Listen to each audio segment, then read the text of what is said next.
Hallelujah, hallelujah, hallelujah. Beloved people, as you can see in this my church there is no members. Washirika walikataa kukuja kanisani, hawako. So you are the members that I have.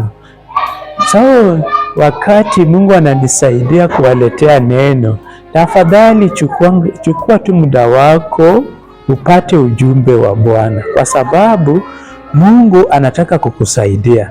Wewe ndio mshirika wangu na ni wewe huwa nakuletea neno. Na sasa Mungu anakupenda Mungu anakupenda sana, ataki wewe uende jehanamu.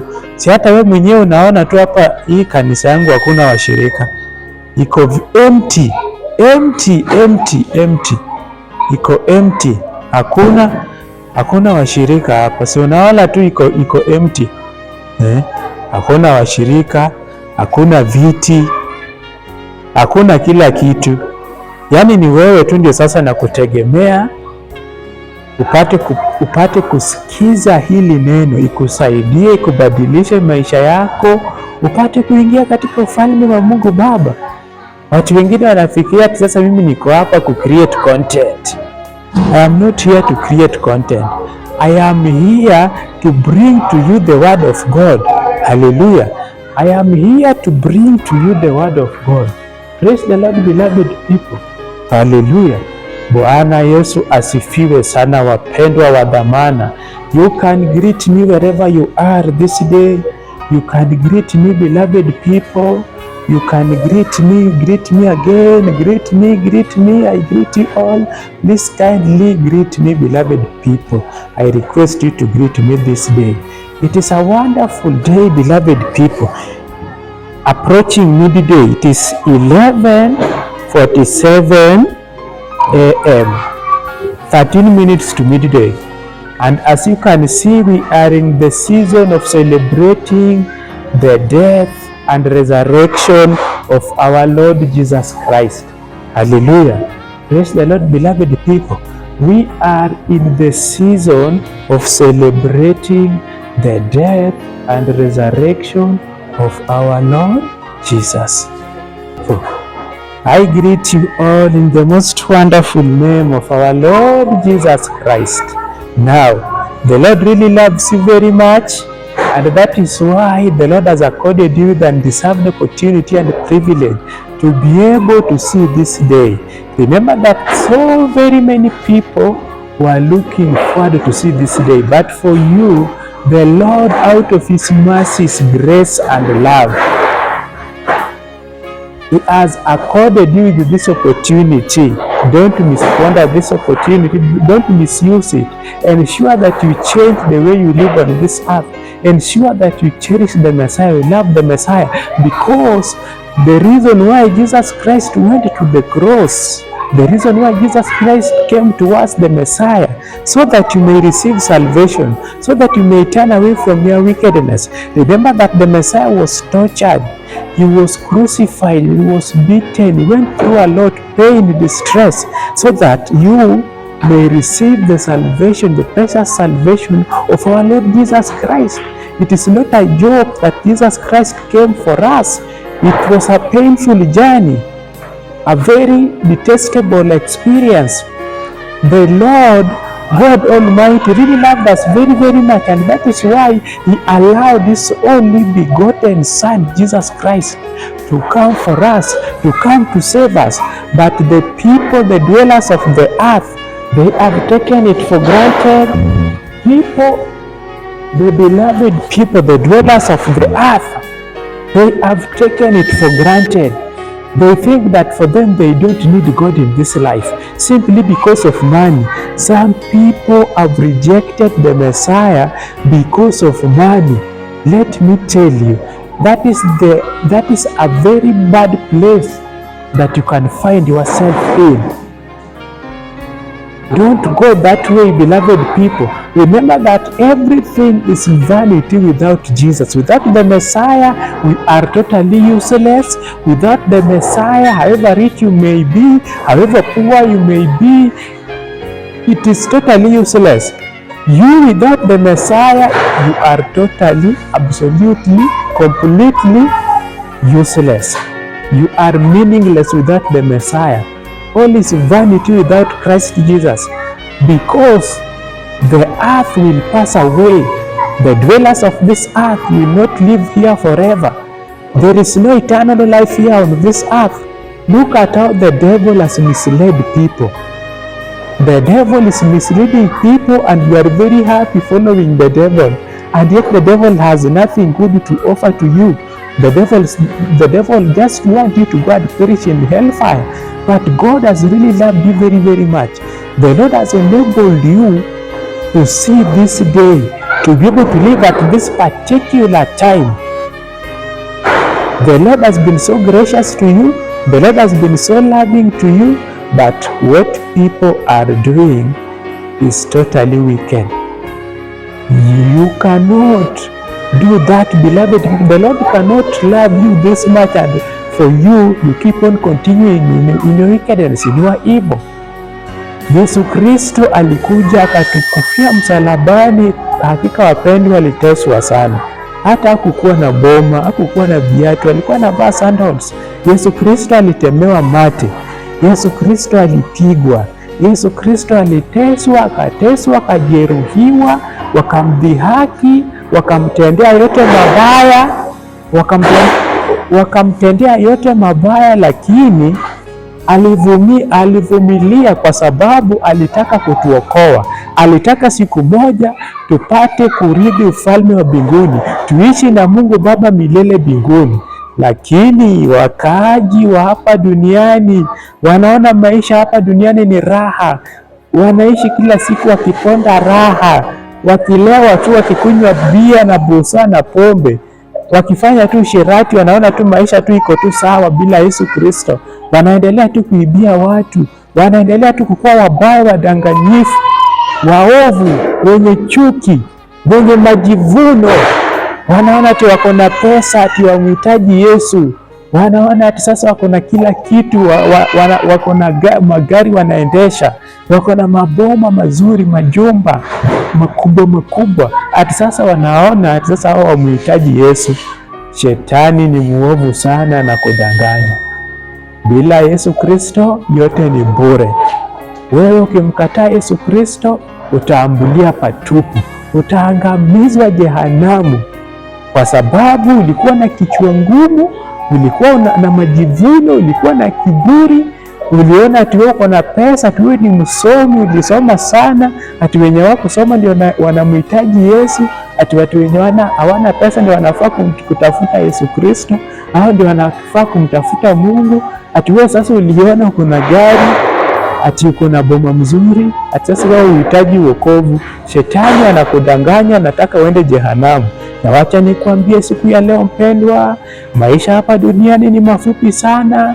Wewe bila Yesu Kristo ni bure. Hapa tu kukuja kuishi hapa duniani milele. Hapa sisi ni wapita njia, na kwa hakika siku moja tutapita, na siku moja tutaondoka hapa duniani.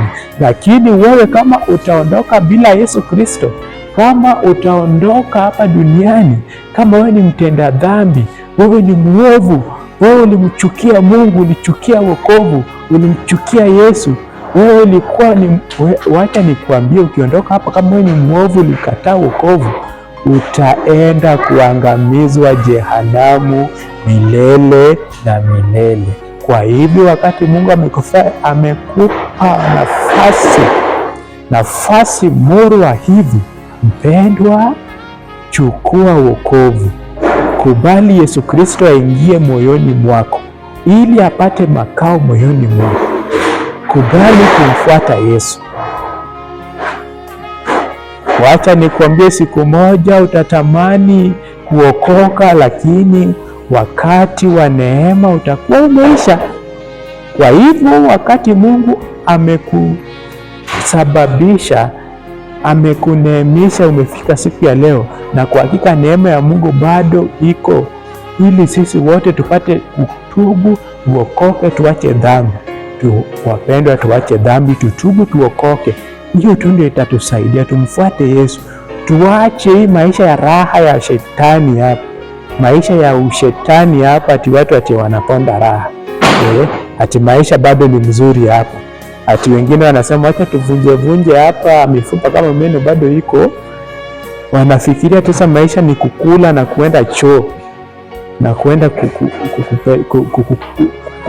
kuenda choo, kukula na kuenda choo na kukula na kukunywa. Wanafikiria ati maisha sasa ni kuponda raha, ni kukula tu kitu yenye unataka, kunywa kitu yenye unataka, ufanye mambo yako, alafu ni hivyo. Waacha nikwambie siku ya leo, maisha bila Yesu Kristo ni bure. Unaweza kuwa uko na chakula mingi sana, unaweza kuwa uko na pesa mingi, unakula kitu yenye unataka, unakunywa kitu yenye unataka, unaendesha gari yenye unataka, uko na manyumba kubwa kubwa, uko na kila kitu, lakini bila Yesu Kristo, mpendwa, yote ni bure, batili, haitakusaidia. Bwana Yesu asifiwe sana wapendwa. Kwa hivyo siku ya leo ni siku ya kumfuata Yesu Kristo. Siku ya leo tukiwazia tu yale ambayo Yesu Kristo alipitia, mpendwa, haikukuwa maisha mzuri. Hata tukisoma katika kitabu ya Isaya, kitabu cha Isaya 53 kuanzia mstari wa kwanza, Biblia inatuambia hivi: ni nani aliyesadiki habari tuliyoileta? Na mkono wa Bwana, na mkono wa Bwana amefunuliwa nani? Maana alikuwa mbele zake kama mche mwororo na kama mzizi katika nchi kavu. Yeye hana umbo wala uzuri, na tumuonapo hana uzuri hata tumtamani. Alidharauliwa na kukataliwa na watu, mtu wa huzuni nyingi, ajuaye sikitiko, na kama mtu ambaye watu wamficha nyuso zao. Alidharauliwa, wala hatukumhesabu kuwa kitu.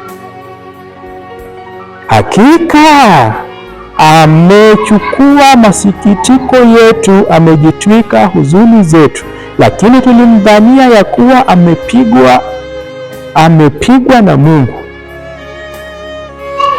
na kuteswa, bali alijeruhiwa kwa makosa yetu, alichubuliwa kwa maovu yetu. Adhabu ya amani yetu ilikuwa juu yake, na kwa kupigwa kwake sisi tumepona. Sisi sote kama kondoo tumepotea, kila mmoja wetu amegeukia njia yake mwenyewe, na Bwana ameweka juu yake maovu yetu sisi sote.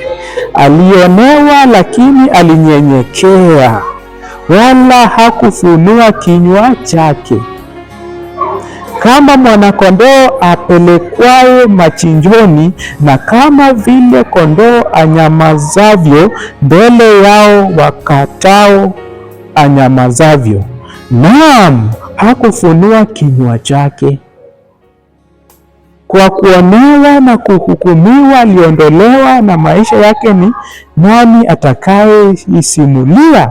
Maana amekataliwa mbali na nchi ya walio hai, alipigwa kwa sababu ya makosa ya watu wangu. Wamfinyia kaburi pamoja na wabaya, wakamfanyia kaburi pamoja na wabaya na pamoja na matajiri katika kufa kwake, ingawa hakutenda jeuri, wala hapakuwa na hila kinywani mwake. Lakini Bwana alidhihirika kumchumbua, amemhuzunisha. Utakapofanya nafsi yake kuwa dhabihu kwa dhambi, ataona uzao wake, ataishi siku nyingi, na mapenzi ya Bwana yatafanikiwa mkononi mwake.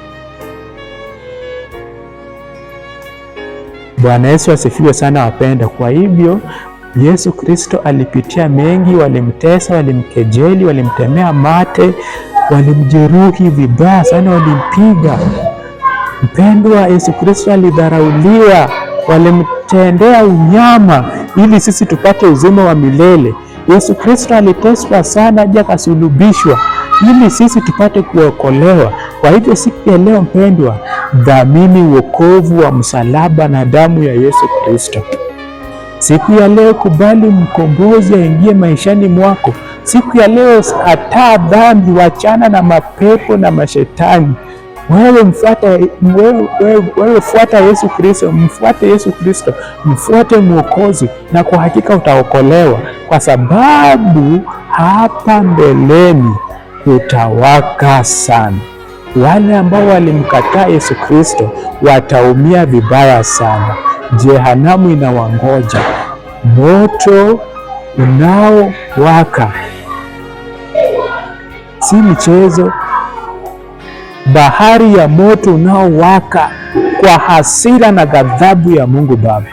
Mpendwa, wakati utakapotoka hapa duniani utakuwa mgeni wa nani? Wakati utakapoondoka hapa ulimwenguni, wakati utakapoondoka hapa duniani, je, utakuwa wapi? Umilele wako umilele wako itakuwa wapi? Bwana Yesu asifiwe. Je, unaingia mbinguni ama wewe unaenda jehanamu? Na jehanamu si mahali pazuri. Chagua mbinguni ili kwamba upate kuishi pamoja na Yesu Kristo na Mwokozi na Mungu Baba milele na milele, ukifurahia maisha ya mbinguni, kwa sababu huko hakuna mateso, huko hakuna kulia, huko hakuna mateso. Huko ni kumwabudu Mungu Baba na kufurahia wema wa Bwana. Bwana Yesu apate kubariki sana.